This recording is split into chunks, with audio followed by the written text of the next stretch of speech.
ನಿನ್ನ ಜಾತಕದ ಪ್ರಕಾರ ಆ ದೇವರು ಈ ಜನಗಳು ನಿನ್ನ ಜೊತೆ ಇರಬೇಕಾದ್ರೆ ನಾವಿನ್ಯಾಕೆ ಬೇಕು ದೋಸ್ತ?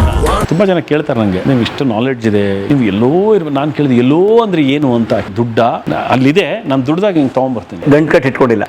ಇಲ್ಲ ಬದುಕು ಹಂಗೆ ಇರ್ಬೇಕು. ಯಾರ ಜೊತೆ ಹೇಗೆ ಇಂಟ್ರಾಕ್ಷನ್ ಆಗುತ್ತೆ, ಯಾರು ನನ್ನ ಅವಮಾನಿಸ್ತಾರೆ, ಯಾರು ನನ್ನ ಗೌರವಿಸ್ತಾರೆ, ಅವ್ರಿಗೆ ಒಂದು ಒಳಗಣ್ಣು ತೆರ್ಕೋಬೇಕಲ್ಲ. ಈಗ ದುಡ್ಡಿನ ಮೋಸಗಳು ತುಂಬಾ ಆಗಿದೆ ಸಿನಿಮಾದಲ್ಲಿ. ನಾವು ಕೆಲಸ ಮಾಡಿದ್ದೆ ಅಮೌಂಟ್ಗಳು ಬಂದಿಲ್ಲ. ಈಗ ಅಂತವರೇ ಮತ್ತೆ ಬಂದು ಕೇಳ್ತಾರೆ. ಈಗ ನಾವು ಅವ್ರು ಯಾರಿಗೂ ಕೆಲಸ ಮಾಡಲ್ಲ. ಎಗರಿದ್ಲು ಹೇಮಾವತಿ ಪರಿಚಿತನು ಪುಟ್ನಂಜ ಭೂಮಿಗೆ ಬಂದ ಬೇವರ್ಸಿ ಕಂದ. ಈಗ ಹೆಚ್ಚು ನೀವು ಹಾಗಾದ್ರೆ ಸಿನಿಮಾಗಳ ಕಲಾ ನಿರ್ದೇಶನ ಕಡಿಮೆ ಮಾಡಿದ್ರ? ಸಿನಿಮಾಗಳ ಕಲಾ ನಿರ್ದೇಶನ ನಾನು ಆ್ಯಕ್ಚುಲಿ ಕಡಿಮೆ ಮಾಡಿದ್ದೀನಿ. ಒಂದು ನನಗೆ ಯಾಕೋ ಈ ಕ್ಷಣಕ್ಕೆ ಕಲಾ ನಿರ್ದೇಶನವನ್ನು ನಿಲ್ಲಿಸ್ಬಿಟ್ಟು ಐ ವಾಂಟ್ ಡೂ ಚಿಲ್ಡ್ರನ್ಸ್ ಥಿಯೇಟ್ರಿಗೆ, ಅದು ಹೇಳಿದ್ನಲ್ಲ ನಿಮಗೆ, ಮಕ್ಕಳ ರಂಗಭೂಮಿ ಬಗ್ಗೆ ಒಂದು ಕಾನ್ಸಂಟ್ರೇಟ್ ಮಾಡಬೇಕು ಅಂತ. ಇನ್ನೊಂದು ಆರ್ಟ್ ಡೈರೆಕ್ಷನ್ ಕ್ಲಾಸಸ್ಸು, ಆಮೇಲೆ ಉದ್ಯೋಗದ ಅವಕಾಶಗಳಾಗಲಿ ಅಂತ ವೆಡ್ಡಿಂಗು ಮತ್ತು ಬರ್ತ್ಡೇಯನ್ನು ಹೇಗೆ ಆಚರಿಸ್ಬೋದು ಅನ್ನೋದು, ಈ ಥರದ್ದೆಲ್ಲ ಯೋಚನೆ ಮಾಡಿ ನನ್ನ ಲೈಫನ್ನು ಮುಂದೆ ಇದು ಮಾಡಬೇಕು ಅಂತಿದ್ದೀನಿ. ಯಾವ್ದು ನೀವು ಕೊನೆಗೆ ಮಾಡಿ ಸಿನಿಮಾ ಈಗ ಕಲಾ ನಿರ್ದೇಶನ? ಕಲಾ ನಿರ್ದೇಶನ ಮಾಡಿದ್ರೆ ಕೋಟಿಗೊಬ್ಬ, ಮೊನ್ನೆ ಸುದೀಪ್ ಅವರು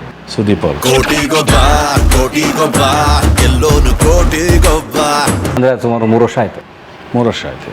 ಅದಾದಮೇಲೆ ಮದುವೆಗಳು ನಡೀತಾ. ಆಮೇಲೆ ನಾನು ಎಲ್ಲ ತುಂಬ ಮದುವೆ ಎಲ್ಲ ಒಪ್ಕೊಳ್ಳೋಕ್ಕೂ ಅಲ್ಲ. ವರ್ಷದಲ್ಲಿ ಒಂದು 4 ಅಥವಾ 5 ಒಳ್ಳೆ ಮದುವೆ ಒಪ್ಕೋತೀನಿ. ಆಮೇಲೆ ನಂಗೆ ಬೇರೆ ಇಲ್ಲ, ನಾನು ವರ್ಕ್ಶಾಪ್ ಮಾಡ್ತಿರ್ತೀನಿ. ನನ್ನ ಜೀವನ ನಡೆದೇ ವರ್ಕ್ಶಾಪ್ ಮಾಡ್ತಿರ್ತೀನಿ, ಅಥವಾ ನಾನು ಆ್ಯಕ್ಟ್ ಮಾಡ್ತಿರ್ತೀನಿ. ಅಭಿನಯದ ಅವಕಾಶ ಬರ್ತಾನೆ ಇದೆ. ಬರ್ತಾನೆ ಇರುತ್ತೆ. ನಾನು ಎಲ್ಲ ಒಪ್ಕೊಳ್ಳಲ್ಲ, ತುಂಬ ಬರುತ್ತೆ. ನನಗೇನು ಇಷ್ಟ ಆಗುತ್ತೆ, ಒಳ್ಳೆ ರೋಲ್ ಇದ್ದರೆ ಅದನ್ನು ಆ್ಯಕ್ಟ್ ಮಾಡ್ತೀನಿ. ಇಡೀ ಅಂದರೆ ಕನ್ನಡ ಬಿಟ್ಟು ಬೇರೆ ಭಾಷೆನೂ ಬರ್ತಾ ಇದೆ. ಈಗ ತೆಲುಗು ಮಾಡ್ತಾಯಿದ್ದೀನಿ, ವೃಷಕರ್ಮ ಅಂತ. It's A small roll. Small ಅಂದರೆ ಒಂದು 3 ನಿಮಿಷದ ಕತೆ ಬರುತ್ತೆ. ಅದರಲ್ಲಿ ಮೇಜರ್ ರೋಲ್ ನಂದೆ. 2.5 ನಿಮಿಷದ 3 ನಿಮಿಷದ ಒಂದು ಕತೆ ಬರುತ್ತೆ. ಅದು ಆ ಕಥೆಯ ಒಳಗೆ ಆ ಸಿನಿಮಾದಲ್ಲಿ ಬರುವ ಮೇಜರ್ ಕತೆ ಅದು. ಅದರಲ್ಲಿ ಒಂದು ಪಾತ್ರವನ್ನು ಮಾಡ್ತಾರೆ, ನಾಗಚೈತನ್ಯ ಅವ್ರದ್ದು. ಬದುಕು ನಡೀತಾ ಇದೆ. ಏನು ಬದುಕು ನಾವೇ ನಡೆಸಬೇಕು, ಅದು ನಡೆಯಲ್ಲ. ನಾನು ಮತ್ತು ಬದುಕು ಇಬ್ಬರು ಕೈ ಹಿಡಿದು ನಡಿಬೇಕು. ಆವಾಗ ಇಬ್ಬರು ಹೆಜ್ಜೆ ಕರೆಕ್ಟಾಗಿದ್ರೆ ತುಂಬ ಚೆನ್ನಾಗಿ ನಡೆಯುತ್ತೆ. ಆಮೇಲೆ ಎಷ್ಟೋ ಜನ ನನ್ನನ್ನು ಈ ಪ್ರಶ್ನೆನೂ ಮಾಡ್ತಾರೆ, ನೀವು ಇಷ್ಟೆಲ್ಲ ಟ್ಯಾಲೆಂಟೆಡ್ಡು, ನೀವು ಎಲ್ಲೋ ಇರಬೇಕಾಗಿತ್ತು ಏನೋ. ನನಗೆ ಆ ಪ್ರಶ್ನೆಗಳು ನನಗೆ ತುಂಬ ಇದೆ. ಬಟ್ ನಾನು ಅದಕ್ಕೆ ಮೀರಿದ್ದೇನೋ ಕಂಡ್ಕೊಂಬಿಟ್ಟಿದ್ದೀನಿ ನಾನು. ಅಂದರೆ ನನಗೆ ಏನು ಗೊತ್ತಾ, ನನಗೆ ಜೀವನ ಇದೆಯಲ್ಲ, ನನಗೆ ಯಾರಿಗೂ ಕಾಣದೇ ಇರುವಂಥ ಜೀವನವನ್ನು ಚೆನ್ನಾಗಿ ಎಂಜಾಯ್ ಮಾಡಬೇಕು ಅಂತ. ಅಂದರೆ ನಾನು ನನ್ನ ಜೊತೆ ತುಂಬ ಇರೋಕ್ಕೆ ಇಷ್ಟಪಡೋನು. ನಾನು ಲೋನ್ಲಿನೆಸ್ಸನ್ನು ತುಂಬ ಇಷ್ಟಪಡ್ತೀನಿ ನಾನು. ಆಮೇಲೆ ಈಗ ನನ್ನ ಹೆಂಡತಿ, ಅವಳಿಗೆ ಸಪೋರ್ಟು, ನನ್ನ ಮಕ್ಕಳಿಗೆ ಸಪೋರ್ಟಿವ್ ಆಗಿ ಏನೇನು ಮಾಡಬೇಕು ಆ ಕೆಲಸಗಳನ್ನು ನಾವು ಮಾಡ್ತಾನೆ ಇರ್ತೀವಿ. ತುಂಬ ಜನ ಕೇಳ್ತಾರೆ ನನಗೆ, ನೀವು ಇಷ್ಟು ನಾಲೆಡ್ಜ್ ಇದೆ, ಇಷ್ಟಿದೆ, ನೀವು ಎಲ್ಲೋ ನಾನು ಕೇಳಿದೆ ಎಲ್ಲೋ ಅಂದರೆ ಏನು ಅಂತ. Actually what's the meaning of ಎಲ್ಲೋ ಅಂದರೆ ದುಡ್ಡ ಅಥವಾ ಯಾವ ಥರ ಅಂತ. ಅದೆಲ್ಲ ಓಕೆ. ನನಗೆ ಜೀವನದಲ್ಲಿ ನಂಗೆ ದೇವರು ಅದನ್ನೆಲ್ಲ ತುಂಬ ಚೆನ್ನಾಗಿ ಕೊಟ್ಟಿದ್ದಾನೆ. ಅಂದರೆ ಅಲ್ಲಿದೆ, ನಾನು ದುಡ್ದಾಗ ಹಿಂಗೆ ತೊಗೊಂಬರ್ತೀನಿ. ಇಲ್ಲಿಲ್ಲ, ಅಲ್ಲಿದೆ. ಗಂಟು ಕಟ್ಟಿ ಇಟ್ಕೊಂಡಿಲ್ಲ. ಇಲ್ಲಿಲ್ಲ, ಅಲ್ಲಿದೆ. ನಾನು ಕೆಲಸ ಮಾಡಿದೆ, ಅದು ಇರ್ತೀನಿ, ಬಳಸ್ತೀರಿ, ಖರ್ಚಾಯಿತು, ಮತ್ತೆ ಹೋಗ್ತೀರಿ. ತಂದು ಸ್ಟಾಕ್ ಹಂಗೆ ಇರಬೇಕು. ಸ್ಟಾಕ್ ಮಾಡೋದ್ರಲ್ಲಿ ಮಜಾ ಇರಲ್ಲ. ನಂತರ ನಿಜವಾಗ್ಲೂ ಆ ಥರ ಸ್ಟಾಕ್ ಇರಲ್ಲ. ಇಲ್ಲ ದುಡಿತೀವಿ, ಮತ್ತೆ ಇನ್ನೊಂದೇನು, ಈಗ ನೆಕ್ಸ್ಟ್ ಯಾವ್ಯಾವುದು ಒಂದು 2-3 ವೆಡ್ಡಿಂಗ್ ಹಾಲ್ಗಳು ಬಂದಿದೆ, ದುಡಿತೀವಿ. ಇನ್ನೆಲ್ಲೋ ನಂದು ಅದೇ ಹೇಳಿದ್ನಲ್ಲ, ಶಾಲೆ ಮಾಡಬೇಕು, ಅದಕ್ಕೆ ಖರ್ಚು ಮಾಡ್ಕೋತೀವಿ. ಇನ್ನೊಂದೇನು ನನ್ನೊಂದಿಷ್ಟು ಸೋಷಿಯಲ್ ವರ್ಕ್ಗಳಿರುತ್ತೆ, ಅದು ನಾನು ಹೇಳ್ಕೊಳ್ಳಲ್ಲ, ಅದು ನಾನು ಮಾಡ್ತಿರ್ತೀನಿ ಸುಮ್ಮನೆ. ಆ ಥರ ಏನಾದ್ರು ಮಾಡ್ತಾ ಇರಬೇಕು ಅನ್ನೋದಷ್ಟೇ. ಕಲ್ಪನಾ, ಸೌಂದರ್ಯ, ರಮ್ಯಾ, ಈ 3ನ ಸೇರಿಸಿ ಮಿಕ್ಸಿಯಲ್ಲಿ ಹಾಕಿ ರುಬ್ದಾಗ ಬರುತ್ತಲ್ಲ talent. I want that kind of talent. ಕೊಳ್ಳೇಗಾಲದೇನು ಪ್ರಾಜೆಕ್ಟ್ ಕೇಳ್ಬೋದಾ? ಕೊಳ್ಳೇಗಾಲದಲ್ಲಿ ಇನ್ನೂ ರೆಡಿ ಮಾಡ್ತಾ ಇದ್ವಿ, ಅದಕ್ಕೊಂದು ಪೂರ್ಣತೆ ಬರಬೇಕು. ನಾನೊಂದು ಕೃಷಿ ರಂಗಭೂಮಿ ಆಗಬೇಕು ಅನ್ನೋದು ಇದು. ನಂದು ಸಾಗರದಲ್ಲಿ ಒಂದು ಜಮೀನಿತ್ತು ಸ್ವಂತ ಊರಿನಲ್ಲಿ, ಅದನ್ನು ತೆಗೆದು ಬೆಂಗಳೂರಿಗೆ ಹತ್ತಿರ ನನಗೆ ಒಂದು. ಆಮೇಲೆ ನನ್ನ ಕಾರ್ಯಕ್ಷೇತ್ರ ಏನೇ ಮಾಡಿದ್ರು ಮತ್ತು ಊರಿಗೆ ಹೋಗೋದು ತುಂಬ ಕಷ್ಟ ಆಗುತ್ತೆ. ಬಟ್ ಎಲ್ಲದಕ್ಕಿಂತ ಹೆಚ್ಚಾಗಿ ನನ್ನ ಕನಸುಗಳಿಗೆ ಕಾಣುವುದಕ್ಕೆ ಬೇಕಾದಂಥ ಜಾಗ ಸಿಕ್ಕಿದಂಗೆ. ಅದು ತುಂಬ ಒಳ್ಳೆಯ ನೇಚರ್, ಅದು ನನಗೆ ನೇಚರ್ ನಡುವೆನೇ ಆಗಬೇಕಾಗಿತ್ತು. ಅಲ್ಲಿ ಪ್ರಾರಂಭಿಸ್ಬೇಕೀಗ. ಅಂದರೆ ಕೃಷಿ ಮತ್ತು ರಂಗ ಚಟುವಟಿಕೆ. ಹೌದು, ಅದು ಅಂದ್ಕೊಂಡಿದ್ದೀನಿ. ಸಾಗರ ಜೊತೆಗೆ ಲಿಂಕ್ ಇದೆ ಈಗಲೂ? ಈಗಲೂ ಇದೆ. ಅಲ್ಲಿ ಮನೆ ಇದೆ, ಎಲ್ಲ ಇದೆ. ಅಲ್ಲೇನಾರು ಮಾಡ್ತೀನಿ, ಈ ಸದ್ಯದಲ್ಲೇ ಮಾಡ್ತೀನಿ. ಅಮ್ಮ ಅಲ್ಲೇ ಇದ್ದಾರೆ, ಅವರು ಬರಲ್ಲ ಇಲ್ಲಿ. ಎಷ್ಟು ವಯಸ್ಸು? 87. ಈಗಲೂ ಗಟ್ಟಿಯಾಗಿ ಓಡಾಡ್ತಾರೆ. ಮನೆಯಲ್ಲಿ ನಾವೇ ಅವರಿಗೆ ಕೆಲಸದವ್ರನ್ನ ಇಡ್ತೀವಿ, ಇದು ಮಾಡ್ತೀವಿ ಅಂದರೆ ಒಪ್ಪಲ್ಲ. ಅವರೇ ಕೆಲಸ ಮಾಡ್ತಾರೆ. ಅವರಿಗೆ ಬೇರೆ ಯಾರು ಕೆಲಸ ಮಾಡಿದ್ರೂ ಆಗಲ್ಲ. ನನಗೆ ಬೇರೆಯವ್ರು ಯಾರು ಕೆಲಸ ಮಾಡೋಕ್ಕೆ ನಂಗೆ ರೋಗ ಬರುತ್ತೆ ಅಂತಾರೆ. ಅದಕ್ಕೆ ಅವರು ಪೂರ್ಣವಾಗಿ ಮನೆ ಒರೆಸೋದು, ಗುಡಿಸೋದು, ಆಮೇಲೆ ಅವ್ರಿಗೆ ಬೆಳಗ್ಗೆ ಎದ್ದ ತಕ್ಷಣ ಅವ್ರಿಗೇನು ಅಂದರೆ ಮನೆ ಎದುರುಗಡೆಗೆ ಕಲ್ಗಚ್ಚನ್ನು ಕುಡಿಯೋದಕ್ಕೆ ಹಸುಗಳು ಬರ್ತವೆ, ಅದ್ರ ಜೊತೆ ಕೈ ಆಡಿಸ್ಕೊಂಡು ಮಾತಾಡೋದು ಇಷ್ಟ. ಅದಾದ ತಕ್ಷಣ ಮನೆ ಎದುರುಗಡೆಗೆಲ್ಲ ನೀರು ಹಾಕಿ ತೊಳೆದು ಅವರಿಗೆ ತುಳಸಿ ಗಿಡದ ಹತ್ರ ಮಾತಾಡೋದು ಇಷ್ಟ. ಅದಕ್ಕೊಂದು ರಂಗೋಲಿ ಹಾಕ್ಕೊಂಡು ಕುಕ್ಕರ್ಗಾಲಲ್ಲಿ ಕೂತ್ರೆ ನೋಡಿ ನನಗೂ ಕಷ್ಟ ಆಗುತ್ತೆ ಅಷ್ಟೊತ್ತು ಕೂರೋದು. ಅವ್ರು ಕೂರ್ತಾರೆ. ಹಂಗೆ ಹೇಳ್ತಾರೆ, ಮತ್ತೆ ಕೈಯೆಲ್ಲ ಕೊಡಲ್ಲ. ಇಲ್ಲ ಹಿಡ್ಕೊಂಡಿಲ್ಲ ಇಲ್ಲ ಇಲ್ಲ ಇಲ್ಲ ಆಯಿತಾ. ಆಮೇಲೆ ರಂಗೋಲಿ ಹಾಕಿ ನೀಟಾಗಿ ಮಾಡಿ, ಮನೆಯೆಲ್ಲ ನೀಟಾಗಿ ಮಾಡಿ, ಅಡುಗೆ ಸಖತ್ತಾಗಿ ಮಾಡ್ತಾರೆ. ನಮ್ಮಮ್ಮ ಮಾಡೋ ತಿಳಿ ಸಾರು ಅಂದರೆ ಎಲ್ಲರಿಗೂ ಇಷ್ಟ. ರಂಗಾಯಣರಿಗೂ, ನಮ್ಮ ಪಿಚ್ಚಳ್ಳಿ ಎಲ್ಲ ಯಾರು ಬಂದರೂ ಅಮ್ಮ ಒಂದು ತಿಳಿ ಸಾರು ಅಂದ್ಬಿಟ್ರೆ ಅವ್ರು ಒಳ್ಳೆ ಅಡುಗೆ ಮಾಡ್ತಾರೆ ಎಲ್ಲದು. ಅವ್ರ ದೋಸೆ ಮತ್ತು ಚಟ್ನಿ ಅಂತೂ ಸೂಪರು. ಅವರು ಗ್ರೇಟ್ ಅವರು. ಆಮೇಲೆ ಅವರು ಮನಸ್ಥಿತಿನೇ ಒಂಥರ ಭಾಳ ಮಜಾ, ಸ್ಥಿತಪ್ರಜ್ಞರವರು. ತುಂಬ ಕಷ್ಟಗಳಿದ್ದಾಗ ಹೆಂಗಿದ್ರು ಈಗ ಅವ್ರಿಗೆ ಯಾವುದೇ ಥರದ್ದು ಏನೂ ಇದಿಲ್ಲ, ಈಗಲೂ ಹಾಗೆ ಇದ್ದಾರೆ. ಅದೇ ನಗು, ಅದೇ ಇದು, ಅದು ಎಷ್ಟೇ ಕಷ್ಟ ಬಂದರೂ ಹಾಗೆ ಇದ್ದು. ಅವರೇ ಒಂದು ಸರಿ ಹೇಳಿದ್ದು, ಎಲ್ಲದು ಏನು ನಾನು ಅದನ್ನು ಕಷ್ಟ ಅಂದ್ಕೊಂಡ್ರೆ ಅಷ್ಟೇ ಕಷ್ಟ, ಮರ್ತು ಬಿಡ್ಬೇಕಷ್ಟೆ. ಏನೋ ಕಳೆದೋಯ್ತಾ ಹೋಗಿದೆ, ಮರ್ತು ಬಿಡಬೇಕು. ಅದನ್ನು ಕಳ್ಕೊಂಡೆ ಅಂದರೆ ನೀನೇ ಕಳ್ಕೊಂಡ್ಬಿಡ್ತೀಯ ಅಂತ. ಅದರಿಂದ ಕೆಲವು ವಿಷಯಗಳು ಏನಾಗುತ್ತೆ ಅದನ್ನು ಕಳ್ಕೊಳ್ಳೋದು ಕಲಿಬೇಕು ಫಸ್ಟು. ಕಳೆದೋಗಿದೆಯಾ, ಏನಾರು ಆಯ್ತಾ ಲೈಫಲ್ಲಿ, ನಿಂದೇನೋ ಒಂದಿಷ್ಟು ಅಮೌಂಟ್ ಏನೋ ಕಳ್ಕೊಂಡೆ, ಆಯಿತು ಸಿಗಲೇ ಕಷ್ಟ ಇರುತ್ತೆ, ಹೌದು, ಸುಮ್ಮನೆ ಆಗ್ಬಿಡ್ಬೇಕು. ನೋಡೋಣ ಮುಂದೆ ಅದೇನು, ಅದಂತೂ ಸಿಗಲ್ಲ. ಅದನ್ನು ಹುಡುಕ್ತಾ ಕೂತ್ಕೊಂಡ್ರೆ ನಿನ್ನ ಜೀವನ ವೇಸ್ಟು. ಮುಂದಕ್ಕೆ ಏನಾಗುತ್ತೆ, ಮುಂದಕ್ಕೆ ಹೋಗ್ತಾ ಇರಬೇಕು. ಆ ಥರದ ಮನಸ್ಥಿತಿ ಅವರು. ಅದು ನನಗೂ ಬಂದ್ಬಿಟ್ಟಿದೆ. ನನಗೆ ಎಂಥ ದೊಡ್ಡ ಒಂದು ಆಘಾತಗಳು ನನ್ನ ಇದು ಮಾಡಿದ್ರು, ಒಂದು ದಿನ ಅಷ್ಟೇ, ಒಂದೂವರೆ 2 ದಿನ ಅದಾದಮೇಲೆ ನಾನು ಮರೆಯೋದಕ್ಕೆ ಶುರು ಮಾಡ್ಬಿಡ್ತೀನಿ. ನನಗೆ ದೇವರು ಅದೊಂದು ಒಳ್ಳೆ ವರ ಕೊಟ್ಬಿಟ್ಟಿದ್ದಾನೆ. ಕೆಲವೊಂದು ವಿಷಯಗಳನ್ನು ಬೇಗ ಮರೆಯೋದಕ್ಕೆ ಕೊಟ್ಬಿಟ್ಟಿದ್ದಾನೆ. ಹಾಗೆ ಬೇಗ ಅದನ್ನೆಲ್ಲ ಮರ್ತು ಬಿಡ್ತೀನಿ, ಅದ್ರ ಬಗ್ಗೆ ಯೋಚನೆ ಮಾಡೋಕ್ಕೆ ಹೋಗಲ್ಲ. ಆ ಥರದ್ದು ನನಗೆ ದುಡ್ಡಿನ ಮೋಸಗಳು ತುಂಬ ಆಗಿದೆ ಸಿನಿಮಾದಲ್ಲಿ, ಹೊರಗಡೆ ನಾವು ಕೆಲಸ ಮಾಡಿದ್ದೇ ಅಮೌಂಟ್ಗಳು ಬಂದಿಲ್ಲ ಅದೆಲ್ಲ. ಬಟ್ ಯೋಚನೆ ಆಯಿತಾ, ಹಾಂ ಆಗಿದೆ. ಈಗ ಅಂಥವರೇ ಮತ್ತೆ ಬಂದು ಕೇಳ್ತಾರೆ, ಈಗ ನಾವು ಅವ್ರು ಯಾರಿಗೂ ಕೆಲಸ ಮಾಡಲ್ಲ. ಆ ಥರದ್ದೆಲ್ಲ ಇದೆ. It's going on. ನಾವು ಬೇರೆ ಯಾವುದೇ ಊರಿನಲ್ಲೂ ಶೂಟಿಂಗ್ ಮಾಡ್ತಾ ಇಲ್ಲ, ಇಲ್ಲೇ ಸ್ಟುಡಿಯೋದಲ್ಲಿ ಬೆಳಗಿಂದ ಸಂಜೆವರೆಗೆ ಶೂಟಿಂಗ್ ಮುಗಿಸಿ ನಾವು ಕಳಿಸ್ಬಿಡ್ತೀವಿ. ಇಬ್ಬರು ಮಕ್ಕಳು ಅವ್ರ ದಾರಿಯವರು, ಅವ್ರದ್ದೇ ಹೊಸ ದಾರಿಗಳು. ಎಸ್, ಅವ್ರದ್ದು ಬೇರೆ ಸ್ಟ್ರಗಲ್. ಅದು ಸ್ಪೋರ್ಟ್ಸಲ್ಲಿ ಕ್ರಿಕೆಟ್ ಆದರೆ ಬೇರೆ, ಅವನು ಆಯ್ಕೆ ಮಾಡ್ಕೊಂಡಿರೋದು ಅದು ಮೈ ಕೈ ಎಲ್ಲ ಮುರಿದೋಗುತ್ತದು. ಅದು ಪ್ರೊಫೆಷನಲ್ ಬಾಕ್ಸಿಂಗ್ ಅಂದರೆ ಮುಯೆ ಥಾಯ್. ಹಾಗಾಗಿ ಇವಳು ಇನ್ನೊಂಥರ ಆಯ್ಕೆ ಮಾಡ್ಕೊಂಡಿದ್ದಾಳೆ, ನೋಡಬೇಕು ಅದು ಎಲ್ಲದಕ್ಕೂ. ಈಗ ಅವಳದೊಂದು ಸಿನಿಮಾ ಬೇರೆ ರಿಲೀಸ್ ಆಗಬೇಕೀಗ, ಹೆಗಣ ಮುದ್ದು ಅಂತ ಹೇಳಿ. ಧನಂಜಯ್ ನಟಿಯಾಗಿದ್ದಾರಾ? ಅವಳು ವೇದ ಫಿಲ್ಮಲ್ಲಿ ಶಿವರಾಜ್ ಕುಮಾರ್ ಅವರ ಮಗಳಾಗಿ ಆ್ಯಕ್ಟ್ ಮಾಡಿದ್ಲು. ಆಮೇಲೆ KGFಗೆ ಒಂದು ಸಾಂಗ್ ಹಾಡಿದ್ಲು, ಸಾವಧಾನ ಬೆಂಗಳೂರು, ಕೇಳಿರ್ಬೋದು ಸಾಂಗು. ಡ್ಯಾನಿ ಶೇಟ್ ಫಿಲ್ಮ್ ಬಂತಲ್ಲ,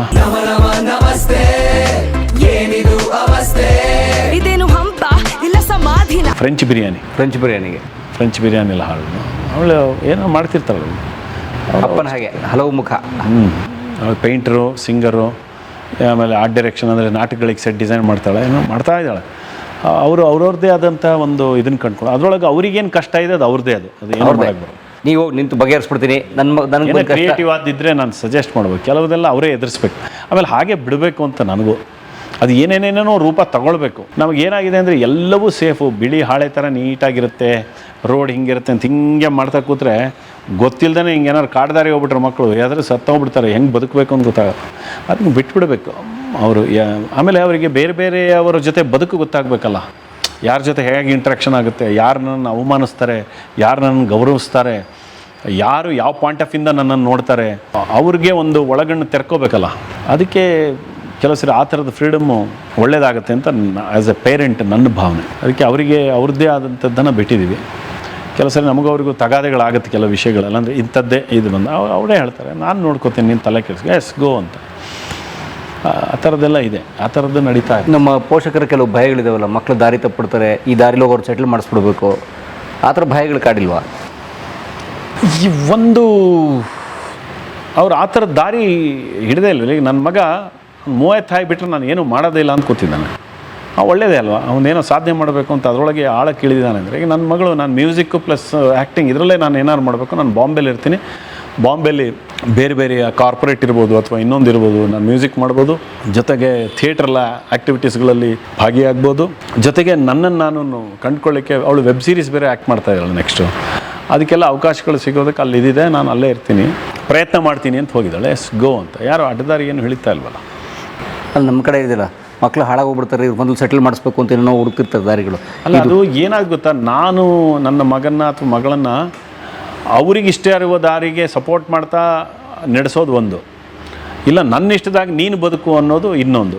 ಈ ನನ್ನ ಇಷ್ಟದಾಗ ನೀನು ಬದುಕು ಅನ್ನೋರ್ದೆಲ್ಲ ಏನಾಗ್ತಿದೆ ಅಂದರೆ 19-20 ವರ್ಷ ತನಕ ಇವ್ರು ಹೇಳ್ದಂಗೆ ಕೇಳ್ತಾ ಅವ್ರು MBA ಮುಗಿಸಿರ್ತಾರೆ, ಎಲ್ಲ ಮುಗಿಸ್ಬಿಟ್ಟು ಆಮೇಲೆ ಬಂದುಬಿಡಲಿ ಆರ್ಟಿಸ್ಟ್ ಆಗಿರ್ತಾರೆ. ಆವಾಗ ಲೈಫಿನ ಟೈಮು ಏನೋ ಓದಿ ಇನ್ನೇನಕ್ಕೋ ಬಂದು ಸೇರ್ಕೊಳ್ಳೋದಿದೆಯಲ್ಲ, ಅವಾಗ ಪಾಪ ಅವ್ರದ್ದು ಲೈಫ್ ಸ್ಪ್ಯಾನು ಡಮಾರೆ ಅಲ್ಲ ಅಲ್ವಾ. ಈಗ ಅಷ್ಟು ದಿನ ಅವ್ರಿಗೇನು ಇಂಟ್ರೆಸ್ಟ್ ಇರೋದನ್ನ ಆಮೇಲೆ ಮಾಡೋಕ್ಕೆ ಶುರು ಮಾಡ್ತಾರಲ್ಲ. ಉದಾಹರಣೆ ಇಂಜಿನಿಯರಿಂಗ್ ಮುಗಿಸ್ಬಿಟ್ಟು ಬಂದು ಆ್ಯಕ್ಟಿಂಗ್ ಕಲಿತಿರ್ತಾರೆ ಅಥವಾ ಅವ್ರು ಆ್ಯಕ್ಟರ್ ಆಗಿಬಿಟ್ಟಿರ್ತಾರೆ.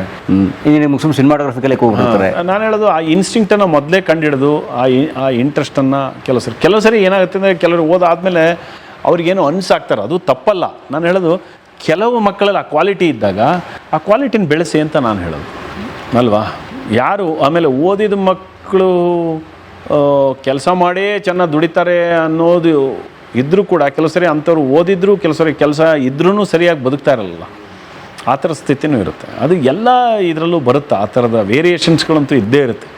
ಆ ಥರದ ಇಲ್ಲಾಂದರೆ ಅದನ್ನು ಪರಿಸರ ಅಥವಾ ಪ್ರಕೃತಿ ಅಂತಲೇ ಕರೆಯಲ್ಲ. ಈ ಬದುಕುವ ಪ್ರಕೃತಿ ಇದೆಯಲ್ಲ, ಕೆಲವು ಸರಿ ಹಾಗೆ ಕೆಲವರು ಅದನ್ನು ಆ ಜಾಡನ್ನು ಹಿಡಿದು ಒದ್ದಾಡಿ ಕೊನೆಯವರೆಗೆ ಹೋಗೋ ಟೈಮಲ್ಲಿ ಇದು ಯಾಕೋ ಹಿಂಗಾಯಿತು, ನಾನು ಸೋಲ್ತಾ ಇದ್ದೀನಿ ಅಂತ ವಾಪಸ್ ಬರೋರು ಒಂಥರ, ನಾನು ಸೋತರು ಬಿಡಲ್ಲ, ನಾನು ಸತ್ತರೂ ಬಿಡಲ್ಲ ಅಂತ ಹಿಡಿದವನು ಇನ್ನೊಂದು ಥರ. ಹಾಗೆ ಕೆಲವರಿಗೆ ಬಿಗಿನಿಂಗಲ್ಲೇ ಯಶಸ್ಸು ಸಿಗ್ಬೋದು, ಅವರು 20 ವರ್ಷಕ್ಕೆ ನಾನು ಇಂಟ್ರೆಸ್ಟ್ ನಾನು ಹಿಂಗೆ ಮಾಡ್ತೀನಿ. ಕೆಲವರಿಗೆ ಒಂದಿಷ್ಟು ವರ್ಷಗಳ 4 ವರ್ಷ ಆದಮೇಲೆ ಸಿಗ್ಬೋದು, ಕೆಲವರಿಗೆ ಸಿಗದೇ 50 ವರ್ಷದ ನಂತರ ಸಿಗ್ಬೋದು. ಬಟ್ ಅದರೊಳಗೆ ಇದ್ದಾಗ ಇಷ್ಟನೇ ಇದ್ದಾಗ ಒಂದು ಹೊಸ ದಾರಿ, ಹೊಸ ದಿಕ್ಕು ಎಲ್ಲ ಕಂಡೇ ಕಾಣಿಸುತ್ತೆ. ನನ್ನ ಮಗ ಅದನ್ನೇ ಹೇಳೋದು, ನಾನು ಆಯ್ಕೆ ಮಾಡ್ಕೊಂಡಿದ್ದೀನಿ, ಅಷ್ಟೇ, ನಾನು ಬರಲ್ಲ. ಬಂದರೆ ಮತ್ತೆ ನಾನು ಬಿಗಿನಿಂಗಿಂದ ಸ್ಟಾರ್ಟ್ ಮಾಡಬೇಕು. ನಾನು ಸ್ಟಾರ್ಟ್ ಮಾಡಿಬಿಟ್ಟಿದ್ದೀನಿ, ಇದರಲ್ಲೇ ಹೋಗ್ತೀನಿ, ನಾನು ಇದರಲ್ಲೇ ಹೋಗ್ತೀನಿ. ಇದು ಕಷ್ಟನೋ ನಷ್ಟನೋ ಐ ಡೋಂಟ್ ಕೇರ್, ನಾನು ಹೌದು ಸ್ಪಾನ್ಸರ್ಶಿಪ್ ಸಿಗಲ್ಲ, ನೀನು ಸ್ವಲ್ಪ ಹೆಲ್ಪ್ ಮಾಡು ನಂಗೆ 1-2 ವರ್ಷ, ನಾನು ಏನೋ ಮಾಡ್ತೀನಿ, ಇನ್ನೊಂದೇನೋ ಮಾಡ್ತೀನಿ, ನಂಗೆ 30 ವರ್ಷ ನನಗೆ 30 ವರ್ಷ ಆಗೋವರೆಗೆ ನನಗೊಂದು ಸಣ್ಣ ಹೆಲ್ಪ್ ಮಾಡು. Yes, okay. ಅವನೇನು ಬೇರೆ ಏನೂ ಮಾಡ್ತಾ ಇಲ್ವೇ, is doing something as a Muay Thai fighter, is doing something, yes, I will support. Actually he is fighting for his dream, yes, his existence. Yes, great. ಅದು ಇಂಪಾರ್ಟೆಂಟ್. ಪಕ್ಕದ ಮನೆಯವಳು ಅಂದ್ರೆ ನಮ್ಮನೆ ಪಕ್ಕದ ಮನೆಯವಳಲ್ಲ ಕಣಯ್ಯ, ಪ್ರೇಕ್ಷಕರ ಮನೆ ಪಕ್ಕದ ಮನೆಯವಳು ಇದ್ದಂಗಿರ್ಬೇಕು. ಮೀರಾ ಮೇಡಮ್, ನೀವು ಆರಾಮಿದ್ದೀರಿ ನಿಮ್ಮ ಬದುಕಿನ ಕಲೆಯ ಜೊತೆಗೆ? ಅಂದರೆ ಈಗ ಮೀರಾ ಏನು ಅಂದರೆ, ಈಗ ನಾನು ಅವಳನ್ನು ಮದುವೆ ಆಗ 19 ವರ್ಷ, ನನಗೆ ಅವಳಿಗೆ 10 ವರ್ಷ ಡಿಫ್ರೆನ್ಸು. ನನ್ನ ಜೊತೆ ಬಂದಾಗ ಅವಳು ಹೆಂಗೆ ಬಂದ್ಬಿಟ್ಲು, ನನ್ನ ಮಗು ಥರನೇ ಬಂದ್ಬಿಟ್ಲು. ನಾನು ಏನು ಹೇಳ್ತೀನಿ ಅದನ್ನೇ ಕೇಳ್ಕೊಂಡು, ನಾನೇ ದೇವರು, ಎಲ್ಲವೂ ಅವಳು ನನಗಾಗಿ ತ್ಯಾಗ ಮಾಡಿದ್ದವಳು. ಅಂದರೆ ಅವಳು ಸಖತ್ ಟ್ಯಾಲೆಂಟೆಡ್, ಅವಳು ಸಖತ್ತೊಳ್ಳೆ ಪೇಂಟ್ರು, ಸಿಂಗರು, ಆಮೇಲೆ ಅವಳಿಗೆ ಆರ್ಗನೈಸ್ಡ್ ಆಗಿ ಕೆಲಸ ಮಾಡೋದೆಲ್ಲ ಇತ್ತು. ಬಟ್ ಏನಾಯಿತು, ನನ್ನ ವೇಗ ಅಥವಾ ನನ್ನ ಸಾಧನೆಯ ಪಾಯಿಂಟ್ ಆಫ್ ವ್ಯೂ ನೋಡಿದಾಗ ನಾನು ಆ್ಯಕ್ಚುಲಿ ನನ್ನ ಹೆಂಡತಿಯಲ್ಲಿರೋ ಸ್ಟ್ರೆಂತನ್ನು ಆಳವಾಗಿ ಅರ್ಥನೇ ಮಾಡ್ಕೊಂಡಿಲ್ಲ ಆಗ. ಯಾಕೆಂದ್ರೆ ನನಗೆ ನನ್ನದೇ ಫೋಕಸ್ ಆಗಿಬಿಟ್ಟಿತ್ತಲ್ಲ, ನನ್ನ ಬೆಳಕಿನ ಕಿರಣದಲ್ಲಿ ನಾನು ಕುರುಡನಾಗಿದ್ದೆ, ಹೋಗ್ತಾ ಇದ್ದೆ. ಬಟ್ ಈಗ ನೋಡಿದ್ರೆ ಅವಳಿಗಿರೋ ಸ್ಟ್ರೆಂತಿಗೆ ಅವಳು ಟ್ರಮಂಡರ್ಸ್, ಅವಳು ನನಗಿಂತ ಟ್ಯಾಲೆಂಟೆಡ್, ಅವಳು ಏನೇನೇನೇನೋ ಮಾಡ್ತಾ ಇದ್ದಾಳೆ. ಅವಳು ನಾನು ಏನು ಅಂದ್ಕೊಂಡು ಮಾಡಬೇಕು ಅನ್ನೋದು ನಾನು 1 ವರ್ಷ ಆಗುತ್ತೆ ಕೆಲಸ ಸರಿ.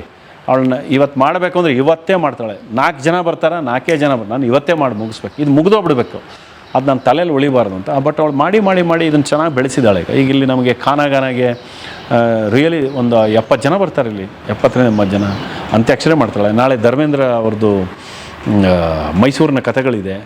ಅಂದರೆ ಎಲ್ಲ ಪಾಸಿಟಿವ್ ಆಗಿರೋದೆ. ಇಲ್ಲಿ ಊಟದ ಬಗ್ಗೆ ಒಳ್ಳೆಯ ಊಟ ಮಕ್ಕಳಿಗೆ, ಆಮೇಲೆ ಖಾನಾಗಾನದಲ್ಲಿ ಒಳ್ಳೆಯ ಸಂಗೀತ ಮತ್ತು ಊಟ, ಆ ಥರದ್ದೇ ಅವಳು ಪ್ಲ್ಯಾನ್ ಮಾಡ್ಕೊಂಡಿರೋದು. ಆಮೇಲೆ ಮಕ್ಕಳಲ್ಲಿ ವೃಕ್ಷ ಸ್ಕೂಲ್ ಆಫ್ ಫೈನ್ ಆರ್ಟ್ಸಲ್ಲಿ we do lot of workshops, craft ಇರ್ಬೋದು, ಅದು ಕೂಡ ಅಷ್ಟೇ ಯೂಶಲ್ ಅಲ್ಲ, ಒಂದು ಬೇರೆ ತರಹದ್ದೇ ಮಕ್ಕಳಿಗೆ ಆಗುವಂಥದ್ದು, ಅವ್ರಿಗೆ ಯೂಸ್ ಆಗುವಂಥದ್ದು, ಆ ಥರದ್ದೆಲ್ಲ ಮಾಡ್ತಾನೆ ಇರ್ತಾಳೆ ಅವಳು. ಆ್ಯಕ್ಚುಲಿ ನನಗೆ ಈಗ ಅನ್ನಿಸ್ತಾ ಇದೆ, ನಾನು ಅವಳಿಗೆ ಹೆಚ್ಚು ಸ್ಪೇಸ್ ಕೊಡಬೇಕಾಗಿತ್ತೇನೋ. ನನ್ನ ಸಾಧನೆಯ ನಡುವೆ ನಾನು ಅವಳು ಮಕ್ಕಳು ಮಾಡಿಕೊಟ್ಟು ಅವರಿಬ್ಬರು ಆ್ಯಕ್ಚುಲಿ ತುಂಬ ಚೆನ್ನಾಗಿ ಬೆಳೆಸಿದ್ದವಳೆ. ನಾನು ತುಂಬ ಬ್ಯುಸಿ, ಎಲ್ಲ ಸಿನಿಮಾ, ಸುದೀಪ್ ಸಿನಿಮಾ ಅಂದರೆ ಇರ್ತಿಲ್ಲ, ರವಿಚಂದ್ರನ್ ಸಿನಿಮಾ ಅಂದರೆ 2 ತಿಂಗಳು ಇರಲಿಲ್ಲ, ಇಲ್ಲಿ ನಮ್ಮದು ಓಡಾಟನೇ ಜಾಸ್ತಿ. ಅದರ ನಡುವೆ ಮಕ್ಕಳನ್ನು ನೋಡಿಕೊಂಡು ಮನೆ ನೋಡಿಕೊಂಡು ಇದ್ದವಳು ನಿಧಾನವಾಗಿ ಸ್ಕೂಲ್ ಶುರು ಮಾಡಿದ್ದು ಅವಳು ಇದೆಲ್ಲದಿಂದ ಹೊರಗೆ ಬಂದು ನಾನೇನಾದ್ರು ಮಾಡಬೇಕು ಅಂತಾನೆ. ಅದು ಈಗ ತುಂಬ ಒಳ್ಳೆ, ಈಗ ಮೀ ಖಾಸ ಏನಿದೆ ತುಂಬ ಒಳ್ಳೆ ಹೆಸರು ತೊಗೊಂಡಿದ್ದಾರೆ. ಅದು ಎಲ್ಲೋ ಒಂದು ಕಡೆಗೆ ನಾನು ಹೇಳೋದು, ಎಲ್ಲ ಈಗ ಮದುವೆ ಆಗೋ ಹುಡುಗರು ಹುಡುಗಿಯರು ಅವರವರಿಗೆ ಅವ್ರದ್ದೇ ಆದ ಕನಸುಗಳಿಗೂ ಒಂದು ಸ್ಪೇಸ್ ಕೊಡಬೇಕಾಗತ್ತೆ. ಮಗು ಬೇಕು ಬೇಡ ಅನ್ನೋದು ನೀವು ಹೆಂಗೆ ತೀರ್ಮಾನ ಮಾಡ್ತೀರ, ಅದು ನಿಮ್ಗೆ ತುಂಬ ಪರ್ಸ್ನಲ್ಲು. ಆದರೆ ಒಳಗಿರುವ ಸಾಮರ್ಥ್ಯ ಇರುತ್ತಲ್ಲ, ಒಂದು ಹೆಣ್ಣಿನೊಳಗಿರೋ ಸಾಮರ್ಥ್ಯ ಇದೆಲ್ಲ ಗಂಡು ಬಿಟ್ಕೊಡ್ಬೇಕು. ಅದು ನನಗೆ ಈಗ ಅನಿಸ್ತಾ ಇದೆ, ನಾನೆಲ್ಲೋ ಆ ತಪ್ಪು ಮಾಡಿದ್ದೀನಿ. ಅಂದರೆ ಗೊತ್ತಿಲ್ಲದೆ ನಾನು ಆರ್ಟ್ ಡೈರೆಕ್ಟ್ರಾಗಿ ಆ್ಯಕ್ಟ್ರಾಗಿ ಏನೋ ಸಾಧನೆ ಮಾಡಬೇಕು ಅನ್ನುವ ಇದರಲ್ಲಿ ಎಲ್ಲ ಜವಾಬ್ದಾರಿ ಮನೆ ಅವಳ ಮೇಲೆ ಬಿಟ್ಟಾಗ ಅವಳದೇ ಆದ ಕನಸನ್ನೆಲ್ಲ ತೆಗೆದು ಬುಟ್ಟಿಯಲ್ಲಿ ಹಾಕಿ ಮುಚ್ಚಿಟ್ಟು ಮಕ್ಕಳು ಬೆಳೆಸೋದು, ಮನೆ ಗಂಡ ಸಾಧನೆ ಮಾಡಲಿ ಅನ್ನೋದ್ರ ನಡುವೆ ಬದುಕಿರುವ ಮೀರಾ ಆ್ಯಕ್ಚುಲಿ ಅದೆಲ್ಲದಕ್ಕಿಂತ ದೊಡ್ಡದಾದಂಥ ಒಂದು ಶಕ್ತಿ. ಅದು ಒಂದು ಹೆಣ್ಣಾಗಿ ಒಂದು ಗಂಡಾಗಿ ನಾನು ಹೇಳ್ತಾ ಇರೋದು. ಬಟ್ ಅದು ಈಗ ಆಗ್ತಾ ಇರೋದು ನೋಡಿದ್ರೆ ನನಗೆ ಆಶ್ಚರ್ಯ ಆಗ್ತಿದೆ. ನಾನೇ ಎಲ್ಲೋ ತಪ್ಪು ಮಾಡೋದನ್ನ, ಅವಳಿಗೊಂದು ಹೊಸ ಒಂದು ವಿಷನ್ ಇತ್ತು, ಹೊಸದಾಗಿತ್ತು ಅನ್ನೋದು. ಕೆಲವು ಸರಿ ನಾವು ನಮ್ಮದೇ ಆದಂತಹ ಒಂದು ವಿಷನ್ನ ನಡುವೆ ನಾವು ಏನೇನನ್ನೇ ಕೆಲವು ಸರಿ ಹೇಳೋಕ್ಕೆ ಹೋಗ್ತೀವಲ್ಲ, ಅಲ್ಲಿ ನಾವು ಮನೆಯಲ್ಲಿದ್ದೇ ಕೆಲವು ಸರಿ ನಮ್ಮ ಮನೆಯವರನ್ನ ಒಳಗಿರೋದನ್ನೇ ನೋಡಿರಲ್ಲ ನಾವು. ಅದು ಬಹಳ ಮುಖ್ಯ ಆಗುತ್ತೆ. ಅದು ನಿಜವಾಗ್ಲೂ ಬೇಕಾಗುತ್ತೆ ಒಂದು ಗಂಡು ಹೆಣ್ಣಿನ ನಡುವೆ. ಅವಳಿಗೂ ಒಂದು ಬೇರೆ ಥರದ ಒಂದು ಹೆಣ್ಣಿಗೆ ಕೊಡಲಿ. ಮುಂದೆಲ್ಲ ನೀವು ಚಾಲೆಂಜ್ ಮಾಡ್ತೀನಿ, ಹೆಣ್ಣು ಮಕ್ಕಳೇ ನೋಡಿ, ಸ್ಟ್ರಾಂಗ್ ನೋಡ್ತಾ ಇರಿ. ಅವರೇ ಮುಂದೆ ಇಡೀ ಜಗತ್ತನ್ನು ಆಳ್ತಾರೆ. ಯಾಕಂದರೆ ನನ್ನ ಹೆಂಡತಿ ಅಂತಲ್ಲ, ನಾನು ತುಂಬ ಜನ ಹೆಣ್ಣುಮಕ್ಕಳನ್ನು ನೋಡ್ತೀನಲ್ಲ, ಅವರ ಕೆಲಸ ಮಾಡೋದಿರ್ಬೋದು, ಅವರ ನಿಷ್ಠೆ ಇರ್ಬೋದು, ತುಂಬ ಜನ ಬರ್ತಾ ಇದ್ದಾರೆ ಈಗ ಆ ಥರದಲ್ಲಿ. ನಾನು ಹೇಳೋದು ಯಂಗ್ ಜನ್ರೇಷನಿಗೆ ಅದನ್ನೇ, ಇಬ್ಬರೂ ಕನಸು ಕಾಣೋರಾಗಿದ್ದರೆ ಇಬ್ಬರಿಗೂ ಸ್ಪೇಸ್ ಕೊಟ್ಕೊಂಡು ನಿಮ್ಮ ಕನಸುಗಳ ಹಾದಿಯಲ್ಲಿ ಬೆಳೆಯೋದಿದೆಯಲ್ಲ, ಅದು ಭಾಳ ಮುಖ್ಯ. ಇಲ್ಲಾಂದರೆ ಯಾರೋ ಒಬ್ಬರು ಸ್ಟಕ್ ಆಗೋದು, ಯಾರೋ ಒಬ್ಬರು ಮುಂದೆ ಹೋಗೋದು, ಆ ಫ್ರಸ್ಟ್ರೇಷನ್, ಒಂದು ಗೊತ್ತಿಲ್ಲದ ಇದು, ಆಮೇಲೆ ಅದಕ್ಕೆ ಅರಿವಾದಾಗ ಆಗುವ ನೋವಿಗೂ ಬೇರೆ ಥರದಲ್ಲಿ ಅದನ್ನು ಕಂಡುಕೊಂಡ್ರೆ ಚೆನ್ನಾಗಿರುತ್ತೆ. ಅದು ಆಗಬೇಕು. ಆ್ಯಕ್ಚುಲಿ ನನಗನ್ಸೋದು ಮುಂದೆ ನಾವು ಸ್ಪೇಸನ್ನು ಗಂಡು ಮತ್ತು ಹೆಣ್ಣು ಇಬ್ಬರಿಗೂ ಸಮನಾದ ಭಾವ ಮತ್ತು ಭಾಗ ಇರಲೇಬೇಕು. ಅದು ಭಾಳ ಇಂಪಾರ್ಟೆಂಟು. ಯಾಕೆಂದ್ರೆ ನಮ್ಮಲ್ಲಿ ಏನಾಗ್ಬಿಟ್ಟಿದೆ, ನಾವೆಲ್ಲರೂ ಅಷ್ಟೇ, ನಾವು ಬಟ್ಟೆ ಒಗೆಯಲ್ಲ, ನಾವು ಅಡುಗೆ ಮಾಡಲ್ಲ, ಆಮೇಲೆ ನಾವು ಸರಿಯಾದ ಸಮಯವನ್ನು ನಮ್ಮ ಮನೆಯವರಿಗೆ ನಾವು ಕೊಡಲ್ಲ. ಅದೆಲ್ಲವನ್ನೂ ಅವ್ರಿಗೆ ಕ್ಷಮಿಸಿ ನಮ್ಮ ಬೆಳವಣಿಗೆ ನಿಂತು ಆಮೇಲೆ ನೋಡ್ತಾ ಅವರು ಬೆಳೆದು ನಿಂತಾಗ, ಅಯ್ಯೋ ದೇವ್ರೆ, ಇವ್ರಿಗೆ ಎಂಥ ಶಕ್ತಿ ಇತ್ತಲ್ಪ, ನಾವು ಯಾಕೆ ನೋಡಲೇ ಇಲ್ವಲ್ಲ, ಎಲ್ಲ ನಮ್ಮ ಸ್ವಾರ್ಥಕ್ಕೆ ನಾವು ಬದುಕಿದ್ವಲ್ಲ ಅನ್ನುವ ಒಂದು ನೋವು ನನಗೂ ಕಾಡ್ತಿದೆ. ಬಟ್ ಈಗ ಅವಳು ಮಾಡ್ತಾ ಇರೋದು ನೋಡೋ ಜೊತೆ ಖುಷಿನೂ ಆಗುತ್ತೆ. ನಾನು ಅದನ್ನೇ ಅನ್ನೋದು, ಯಾರಿಗೇ ಆಗಲಿ ಒಂದು ಫ್ರೀಡಮ್ ಕೊಡಿ. ಆತಿಕ್ಯ ಕಂಡ ಅಲ್ಲ, ಕೆಲವು ಮಗಳಿಗೆ 21 ಆಯ್ತಲ್ಲ, ಮದುವೆ ಮಾಡಲ್ವಾ? ನನ್ನ ಮಗಳಿಗೆ ಸುಮ್ಮನೆ ಹಿಂಗೆ ಕೇಳಿದ್ರು ಅಂದರೆ ಅವಳು ಒಂದೇ ಮಾತಾಡ್ತಾಳಪ್ಪ, ನನಗೆ ಅದ್ರ ಇದಿಲ್ಲ, ನಂದೇನೋ ಒಂದು ವಿಷನ್ ಇಟ್ಕೊಂಡಿದ್ದೀನಿ, ನಾನು ಅದನ್ನು ಮುಟ್ಟಬೇಕು, ಆಮೇಲೆ ನಾನು ಎಂಜಾಯ್ ಮಾಡಬೇಕು ಜೀವನನ ಅನ್ನೋದು. ಅಂದರೆ ಈಗಿನ ಪಾಯಿಂಟ್ ಆಫ್ ವ್ಯೂಗಳೆಲ್ಲ ತುಂಬ ಡಿಫ್ರೆಂಟ್ ಆಗಿದೆ. ಅಂದರೆ ನಾನು ಹೇಳೋದು, ತುಂಬ ಜನರ ಪ್ರಶ್ನೆ ಇದೆ, ಹಂಗೆ ಬಿಟ್ಬಿಟ್ರೆ ಹೆಣ್ಮಕ್ಳು ಹಾಳಾಗ್ಬಿಡಲ್ವಾ ಇನ್ನೊಂದು ಅಂತ. ನನಗೇನೋ ಹಂಗೆ ಅನಿಸಲ್ಲ. ಅವ್ರ ವಿಷನ್ನು, ಅವ್ರ ಕನಸುಗಳನ್ನು ಕರೆಕ್ಟಾಗಿ ಕಟ್ಟುವಂಥ ಕಡೆಗಷ್ಟೇ ಅವರ ಗಮನ ಇದ್ದರೆ ಅವ್ರಿಗೆಲ್ಲೂ ಹಾಳಾಗಲ್ಲ. ಅವರು ನಿಜವಾಗ್ಲೂ ಮೇಲೆ ಬಂದೇ ಬರ್ತಾರೆ. ಅವರು ನಿಯತ್ತಿನಿಂದ ಬದುಕ್ತಾರೆ. ಆ್ಯಕ್ಚುಲಿ ಗಂಡಸಿಗಿಂತ ಹೆಂಗಸರೇ ನಿಯತ್ತಾಗಿರೋದು. ಹೀಗೆ ಭಾಳ ಇಂಪಾರ್ಟೆಂಟ್ ಆಗುತ್ತೆ. ಅದು ಬೇಕು. ಆ್ಯಕ್ಚುಲಿ ಈಗಿನ ಜನ್ರೇಷನ್ಗೆ ಹೆಣ್ಣಿಗೆ ಹೆಚ್ಚು ಅವಕಾಶಗಳು ಸಿಗಬೇಕು. ನಿಜವಾಗಲೂ ಒಂದು ಬೇರೆ ಥರದ ಸ್ವರೂಪವನ್ನು ಕಾಣಲಿಕ್ಕೆ ಸಾಧ್ಯ ಇದೆ. ಹೆಚ್ಚು ಅವಕಾಶ ಅವರಿಗೆ ಬೇಕೇ ಬೇಕು. ಈಗ ನಿಧಾನವಾಗಿ ನೋಡಿ, ನಮ್ಮಲ್ಲಿ ಸ್ವಲ್ಪ ಕಡಿಮೆ. ನಾನು ನೋಡ್ತೀನಲ್ಲ ಬಾಂಬೆಗೆ ಮೇಲೆ ಆರ್ಟ್ ಡೈರೆಕ್ಷನ್, ಎಷ್ಟು ಜನ ಆರ್ಟ್ ಡೈರೆಕ್ಟರ್ಗಳಿದ್ದಾರೆ ಗೊತ್ತಾ ನಿಮಗೆ? ಹೆಣ್ಮಕ್ಳು ತುಂಬ ಜನ ಸಿನಿಮಾಟೋಗ್ರಾಫರ್ಸು. ನಮ್ಮ ಕರ್ನಾಟಕದಲ್ಲಿ ತುಂಬ ಕಡಿಮೆ ಕಾಣ್ತಲ್ಲ. ಕರ್ನಾಟಕದೇ ಒಂದು 2-3 ಜನ. ನನ್ನ ಹತ್ರನೇ ಪಾಪ ಒಂದು ಜಯನಗರದ ಹುಡುಗಿ ಬಂದಿತ್ತು, ಆರ್ಟ್ ಡೈರೆಕ್ಷನ್ನು. ಅವಳು ಒಳ್ಳೆ ಆರ್ಕಿಟೆಕ್ಟು. ಕೊನೆ ಸಾಬು ಸೀರಿಯಲ್ ಅವ್ರ ಹತ್ರ ಹೋಗು ಅಂತೇಳಿ ಅಲ್ಲಿ ಕಳಿಸಿ. ಈಗ ಅವಳು ದೊಡ್ಡ ಅಸೋಸಿಯೇಟ್ ಆರ್ಟ್ ಡೈರೆಕ್ಟರ್ ಸಾಬು ಸೀರಿಯಲ್ಗೆ. ಅಂದರೆ ಆ ಥರದ ತುಂಬ ಜನ ಇದ್ದಾರೆ. ಬಾಂಬೆ, ಅದಕ್ಕೆ ನನ್ನ ಮಗಳು ಹೇಳೋದು, ಅಲ್ಲಿ ಹೋದಾಗ ಬೇರೆ ಥರದ ಧೈರ್ಯ ಬೇಕು ಅಂತ. ಅಲ್ಲಿ ನೀವು ಜಗತ್ತನ್ನು ಎದುರಿಸಬೇಕು, ಅಲ್ಲಿಯ ವಾತಾವರಣವನ್ನು ಎದುರಿಸಬೇಕು, ಜೊತೆಗೆ ನೀವು ಬದುಕಬೇಕು. ಇದೆಲ್ಲ ಅನುಭವ ಆದಾಗಲೇ ಅಲ್ವಾ ಒಂದು ನಿಮಗೆ. ನಮಗೇನಾಗಿದೆ ಅಂದರೆ, ಪ್ರತಿ ಸರಿ ನಾವು ತುಂಬ ನೆಗೆಟಿವ್ ಆಗಿ ಯೋಚನೆ ಮಾಡ್ತಾ ಕೂತ್ರೆ ನಾವು ಮುಂದೆ ಹೋಗೋಕ್ಕಾಗಲ್ಲ. ಬರೀ ಹೆದರಿಕೆಯಲ್ಲೇ ಬದುಕ್ತೀವಿ. ಫಿಯರ್ ಏನು ಮಾಡುತ್ತೆ, ನಮ್ಮನ್ನು ಕಾಡ್ತಾ ಇರುತ್ತೆ. ಅಯ್ಯೋ ಮಗು ಅಲ್ಲಿ ಹೋಗ್ಬಿಟ್ರೆ ಹಂಗಾಗ್ಬಿಡುತ್ತಾ, ಏನಾರು ಆಗ್ಬಿಟ್ರೆ, ಅಯ್ಯೋ ಇದು ಹಿಂಗಾಗ್ಬಿಟ್ರೆ, ಏನಾದ್ರು ಕೆಟ್ಟೋಗ್ಬಿಟ್ರೆ. ಈ ಭಯ ಏನು ಮಾಡ್ತಿದೆ, ಅವರನ್ನು ತಡೆ ಹಿಡಿತೀವಿ, ನಾವು ತಡೆ ಹಿಡ್ಕೋತೀವಿ. ಅವ್ರ ಜೀವನದಲ್ಲಿ 1-2 ವರ್ಷ ಮದುವೆಗಿದ್ವಿ ಆಗಿ ಏನೋ ಆಗಿ ಇದಾಗಷ್ಟು ಅವರೇ ವ್ಯಥೆ ಪಡೋಕ್ಷ, ನೀನಪ್ಪ ನಾನು ಹೋಗ್ತೀನಿ ಅಂದರೆ ನೀನು ಬಿಡಲಿಲ್ಲ, ನೋಡು ನನ್ನ ಜೀವನ ಹಿಂಗಾಯಿತು ಅಂತ. ಅವರು ನನಗೇನೋ ಇಂಟ್ರೆಸ್ಟ್ ಇತ್ತು, ಇನ್ನೇನೋ ಮಾಡಿಟ್ರಿ ಅಯ್ಯೋ ಅಂತ ಕೂತ್ಕೊಂಡಿರೋವಂಥ ಎಷ್ಟೋ ನಾವು ಮನುಷ್ಯರನ್ನು ನೋಡಿದ್ದೀವಿ ಅಲ್ವಾ. ಹಾಗಾಗಿ ನಾನು ಹೇಳೋದು, ಒಂದು ಹೆಣ್ಣಿಗೆ ಒಂದು ಬೇರೆ ತರಹದ ವಿಷನ್ ಇರುತ್ತೆ. ಕ್ರಿಯೇಟಿವ್ ಆಗಿ ಇದ್ದಾಗಲಂತೂ ಅದು ಇನ್ನೂ ಬೇರೆ ಥರದ ವಿಷನ್ ಇರುತ್ತೆ. ಆ ವಿಷನ್ನಿಗೆ ನಾವೊಂದು ಸಪೋರ್ಟು ಮಾಡಬೇಕು, ಆ ಒಂದು ಫ್ರೀಡಮ್ ಕೊಡಲೇಬೇಕು. ಅದು ಭಾಳ ಇಂಪಾರ್ಟೆಂಟ್. Great sir. ನಾನಂತೂ ಇನ್ಸ್ಪೈರ್ ಆದೆ ನಿಮ್ಮ ಬದುಕಿನ ಕತೆ ಕೇಳಿ ಸರ್. ಯಾಕಂದರೆ ನೋಡಿ, ಒಬ್ಬ ಮನುಷ್ಯ ಎಷ್ಟೆಲ್ಲ ವೆರೈಟಿಯಲ್ಲಿ ಕೆಲಸ ಮಾಡಬಹುದು. ಒಂದು ಕೆಲಸ ಮಾಡಿನೂ ತುಂಬ ನಿರಾಳವಾಗಿ ಕೂತ್ಕೊಂಡು ನಾನು ಏನೋ ಮಾಡಿಬಿಟ್ಟೆ ಅಥವಾ ಏನೋ ಅದು ಅಂತ ಯಾವುದೋ ಫ್ರಸ್ಟ್ರೇಷನ್, ಕೆಲವೊಂದು ಫ್ರಸ್ಟ್ರೇಷನ್ ಇರುತ್ತೆ, ಇಲ್ವ ಅಂದರೆ ತನ್ನ ಕಿರೀಟ ಇರುತ್ತೆ. ಎರಡೂ ಇಲ್ಲದೆ ತಣ್ಣಗೆ ಸಂತನ ಥರ ಕೂತಿದ್ರಲ್ಲ, ನಂಗೆ I was very inspired with this your attitude. Oh thank you. ಕಂಟಿ ಸೂಪರ್ ರೆಡ್ಡಿ. ನನ್ನ ಮಗ ಇಲ್ಲಿ ದುಡ್ಡು ಕರೆಕ್ಟಾಗಿ ತಂದಿದ್ದೀವಿ. ಬಹುಶಃ ಅಧಿಕೃತವಾಗಿ ರಂಗಾಯಣದ ಸಮಯದಿಂದ ಹೇಳಿದ್ರೇ ಇವ್ರದ್ದು ಕಲೆಯ ಬದುಕು 45 ವರ್ಷ ಹತ್ತತ್ರ ಬಂತು. ಯಾಕಂದರೆ 87 ನೀವು ಲೆಕ್ಕ ಹಾಕೋಬೋದು, ಹತ್ತತ್ರ 40 ವರ್ಷ ಆಯಿತು. ಆದರೆ ರಂಗಾಯಣದ ಮಾತ್ರ ಅಲ್ಲಲ್ಲ, ಅದರ ಹಿಂದೆ ಅವರು ಸಾಗರ, ಶಿವಮೊಗ್ಗ ಅಥವಾ ಆ ಜಿಲ್ಲೆ ತಾಲೂಕಿನಲ್ಲಿ ಕೆಲಸ ಮಾಡಿದಂಥದ್ದು, ವೃತ್ತಿ ನಾಟಕದ ಜೊತೆ ಅಲ್ದಾಡಿದಂಥದ್ದು, ಸಿನಿಮಾ ಟಾಕೀಸ್ಗಳಲ್ಲಿ ಕೆಲಸ ಮಾಡಿದಂಥದ್ದು, ಆ ಬಣ್ಣದ ಜೊತೆ ಒಡೆದಾಡಿದ್ದು ಎಲ್ಲ ಸೇರಿದರೆ 55 ವರ್ಷಗಳ ಒಂದು ಕಲೆಯ ಬದುಕು ನಿಮ್ಮದು. ಒಂಥರ ಗೋಲ್ಡನ್ ಜೂಬ್ಲಿ. ಯಾಕಂದರೆ ಅವರು 6-7-8ನೇ ವರ್ಷದಿಂದ ಬಣ್ಣ ಹಿಡ್ಕೊಂಡು ಓಡ್ತಿದ್ದಾರೆ ಅವರು. ಅಲ್ಲ, ಬಣ್ಣದ ಹುಡುಗನ ಬಣ್ಣದ ಬದುಕಿದು. ಎಷ್ಟು ಚೆನ್ನಾಗಿದೆ ನೋಡಿ, ಟೈಟ್ಲ್ ನೋಡಿ ಎಷ್ಟು ಚೆನ್ನಾಗಿ ಕೊಟ್ಟರು ಸರ್ ಶೀರ್ಷಿಕೆ. ಹಾಗಾಗಿ ಅಂದರೆ ಇದು ತುಂಬ ಪ್ರಿಸೈಸಾಗಿ ಹೇಳಿದ್ದಾರೆ ಸರ್. ಅಂದರೆ ಇದನ್ನು ನೋಡಿ ಇನ್ಸ್ಪೈರ್ ಆಗೋರು ಖಂಡಿತ ಇನ್ಸ್ಪೈರ್ ಆಗಿ ಅಂತ ನಾನು ಕೇಳ್ಕೊತೀನಿ.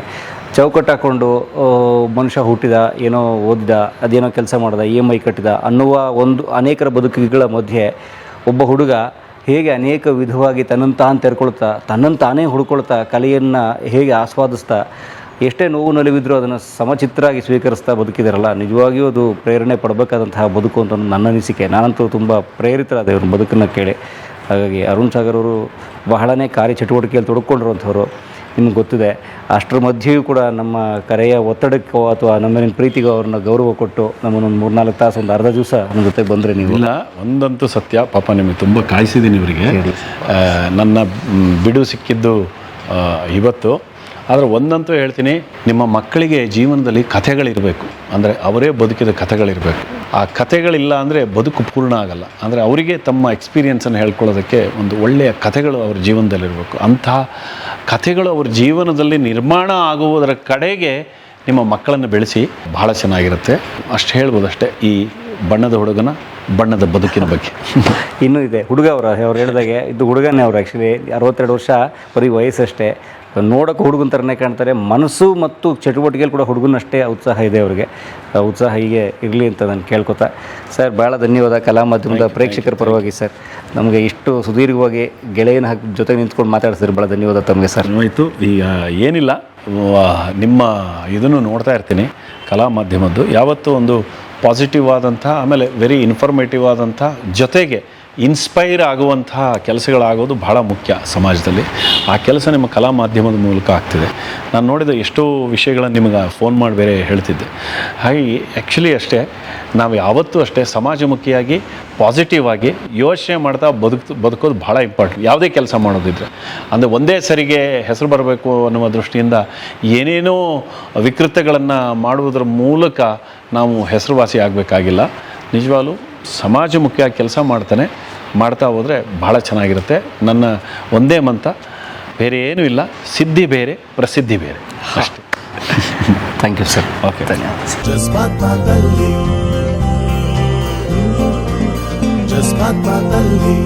ಅಂದರೆ ಈ ಥರ ಇನ್ಫಾರ್ಮೇಷನ್ ಕೊಡುವಂತಹ ಕಲಾ ಮಾಧ್ಯಮಕ್ಕೆ ನೀವು ಸಬ್ಸ್ಕ್ರೈಬ್ ಮಾಡಿ. ನಿಜವಾಗ್ಲೂ ಬಹಳ ಖುಷಿಯಾಗುತ್ತೆ. ಇನ್ನೂ ಹೆಚ್ಚಿನದನ್ನು ನಿಮಗೆ ಕೊಡೋದಕ್ಕೆ ಅವರಿಗೆ ಶಕ್ತಿ ಸಿಗುತ್ತೆ.